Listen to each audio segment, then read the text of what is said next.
And that's Michelangelo's famous Sistine Chapel representation. And there's some cool things about this. I mean, you got to wonder, this is an aside, and I don't know if it's a credible aside, but it's an interesting aside, so that's a form of credible. What the hell is God doing in this thing? You know, I mean, what is this exactly? And so there's been some interesting answers to that, and this is one of them. So there was a group of scientists about 20 years ago that were remarked on the precise analogy between this structure and the brain bisected down the middle. And of course, Michelangelo was one of the first people who did detailed dissections, and so they felt that Michelangelo had put God inside the brain for some reason, and that seems to me to be associated with the notion that there's an analogy or a metaphorical identity between the notion of whatever God is and the structures that give rise to consciousness. And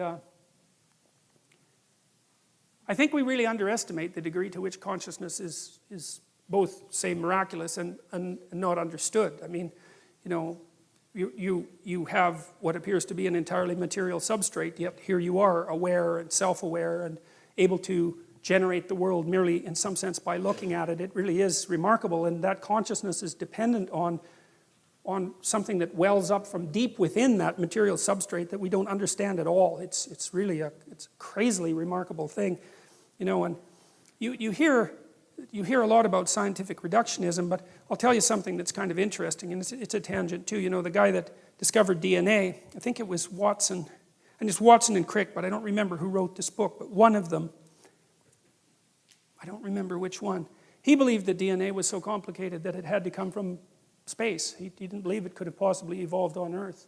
And so, like a lot of these people who are used as exemplars of scientific reductionism aren't like that at all when you actually read what they had to say, right? They were very aware of the limits of their own knowledge. And I mean, DNA is something really quite spectacularly remarkable.